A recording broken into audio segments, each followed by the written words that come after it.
আজ তৈরি করে দেখাবো বিয়েবাড়ির স্টাইলের খুবই মজাদার জর্দা রেসিপি। এটা তৈরি করা খুবই সহজ, স্বাদ আর গন্ধে একদম বিয়েবাড়ির মতোই হবে। আর সাথে থাকছে এরকম ক্রিমি একটা মালাইয়ের রেসিপি। তাহলে চলুন আমি ঝটপট রেসিপিটা দেখিয়ে দিই। তো আসসালামু আলাইকুম এভরিওয়ান, আমি Azadi, welcome back to my channel. তো জর্দা তৈরি করার জন্য আগে থেকে আমি একটা পাত্রে পানি গরম করতে দিয়েছিলাম। এখানে ৮ কাপ পরিমাণ পানি আছে। আর সাথে আমি এখানে দিয়েছি 1/4 টিস্পুন জর্দার রং, সাথে 1 চিমটি পরিমাণ আমি এখানে জাফরান ব্যবহার করেছি। সাথে দিয়েছি 1 চা চামচ ঘি আর 1 চা চামচ লবণ। এখন অপেক্ষা করব খুব ভালো মতো পানিতে বলক চলে আসা পর্যন্ত। যখন পানি খুব ভালো মতো ফুটে যাবে সে পর্যায়ে আমি আগে থেকে ভিজিয়ে রাখা পোলাওয়ের চাল দিয়ে দিচ্ছি। প্রায় 15 মিনিট মতো আমি 2 কাপ পোলাওয়ের চাল ভিজিয়ে রেখেছিলাম পানি দিয়ে। 15 মিনিট পরে পানিটাকে ঝরিয়ে ভালো করে ধুয়ে আমি এর ভেতরে দিয়ে দিচ্ছি। এখন এটাকে আমি 80% মতো সেদ্ধ করব। খুব বেশি সেদ্ধ করা যাবে না, 80% থেকে 90% সেদ্ধ করলে হবে। মানে কিছুটা শ্বাসের মতো যখন থাকবে তখন নামিয়ে ফেলবো। আর এই তো দেখুন আমি নামিয়ে পানি ঝরিয়ে নিয়েছি। এ পর্যায়ে কিন্তু এটা একদম ঠান্ডা পানি দিয়ে ধোয়া যাবে না, এরকম গরম অবস্থাতেই রেখে দিতে হবে। এখন অন্য একটি পাত্রে আমি নিয়েছি এখানে 1.5 কাপ চিনি, আর 1.5 কাপ চিনির জন্য 1 কাপ পানি দিয়ে দেব।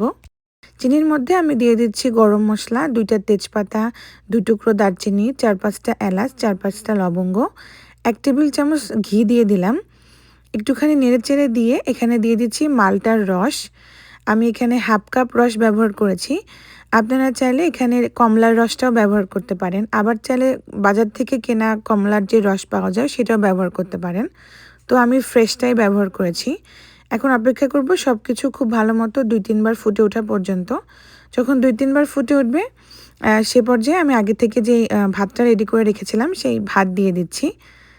আর এখানে আমি পোলাওয়ের চাল ব্যবহার করেছি, আপনারা চাইলে এটা বাসমতি চাল দিয়েও করতে পারেন। এখন সব কিছুকে একটু ভালো করে আমি শিরার সাথে মিশিয়ে নিচ্ছি।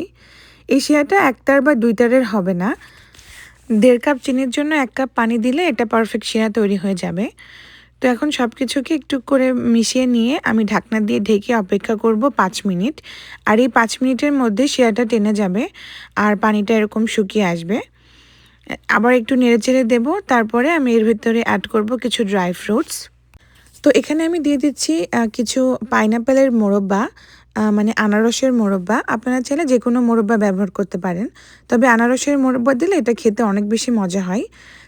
সাথে আরও দিয়েছি 2 টেবিল চামচ করে কিশমিশ আর 2 টেবিল চামচ কাজু বাদাম।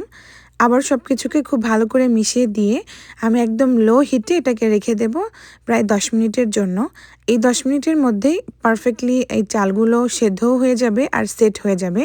একটার গায়ের সাথে একটা লাগবে না, ঝরঝরে হয়ে যাবে।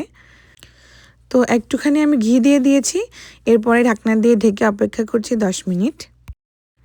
তো ফিরে আসলাম 10 মিনিট পর, আর 10 মিনিট পরে দেখুন জর্দাটা কত সুন্দর সেট হয়ে গেছে। আর দেখতে মাশাআল্লাহ একদম মানে খুবই লোভনীয় হয়েছে। আপনারা চাইলে এই পর্যায়ে এটা খেতে পারেন, মানে উপরে একটু বেবি সুইট মিষ্টি দিয়ে এটা খেয়ে নেওয়া যাবে। তো এখন জর্দাটাকে আর এই পাত্রে রাখবো না, যে পাত্রে আপনি জর্দাটাকে সেট করবেন মানে পরিবেশন করবেন সে পাত্রে ঢেলে নিচ্ছি। এতে করে জর্দাটা অনেক বেশি ঝরঝরে হবে আর মানে একটা গায়ের সাথে একটা লাগবে না। তো এই তো আমাদের জর্দাটা আমি একটা সার্ভিং বোলে সার্ভ করে নিয়েছি। আর যেহেতু আমি মালাই জর্দা বানাবো এজন্য এখন চলে যাব মালাই তৈরি করতে। তো মালাই তৈরি করার জন্য একটি পাত্রে আমি নিয়েছি 2 কাপ লিকুইড দুধ, আর দুধের মধ্যে দিয়ে দেবো 1/4 কাপ গুঁড়া দুধ, 1/4 কাপ কাস্টার্ড পাউডার, 1/4 কাপ চিনি। এখন সব কিছুকে খুব ভালো করে আমি মিশিয়ে নিচ্ছি। এ পর্যায়ে কিন্তু আমি চুলা জ্বালাইনি, এটা ঠান্ডা অবস্থায় মিশিয়ে নিতে হবে। ভালো করে মিশে গেলে তারপরে চুলাটা অন করে দেব, আর অনবরত নেড়ে এটাকে আমি সুন্দর মতো ঘন করে নেব। এটা একদম ইনস্ট্যান্ট মালাই আর এটা খেতে খুবই মজার হয়। তো আমি এখানে ফ্লেভারের জন্য 1 চিমটি এলাচ গুঁড়া ব্যবহার করেছিলাম, তো সেটা স্কিপ হয়ে গেছে। তো অবশ্যই এখানে 1 চিমটি এলাচ গুঁড়া দিয়ে দেবেন, তাহলে একটা শাহি শাহি ফ্লেভার আসবে। তো এই তো আমাদের ক্রিমি মালাই রেডি হয়ে গেছে, এটা দেখতে খুবই গ্লসি হয়েছে। এখন মালাইটাকে গরম অবস্থাতেই আমি জর্দার উপরে দিয়ে দিচ্ছি, এতে করে জর্দার দেখুন লুকটাই চেঞ্জ হয়ে যাবে। তো এরকমভাবে মালাই দিয়ে যদি জর্দাটা সার্ভ করা হয় পুরো শাহি একটা ফ্লেভার চলে আসে। তো অবশ্যই যদি আপনাদের হাতে সময় থাকে তো অবশ্যই এরকম একটা মালাই দিয়ে সার্ভ করতে পারেন। আবার চাইলে এমনিও সার্ভ করতে পারেন, সেটাতেও কোনো সমস্যা নেই।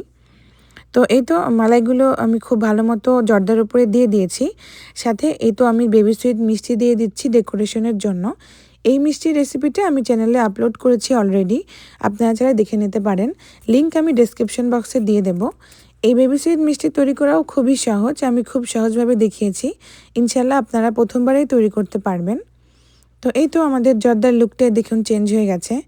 আর উপরে অল্প একটু বাদাম কুচি ছড়িয়ে দিয়েছিলাম যাতে দেখতে আর একটু আকর্ষণীয় লাগে। তো এই তো আজকের মতো এ পর্যন্তই, দেখা হবে অন্য কোনো রেসিপি নিয়ে। ভিডিওটা ভালো লাগলে অবশ্যই একটা লাইক দেবেন আর সাবস্ক্রাইব করে আমার পাশেই থাকবেন। আল্লাহ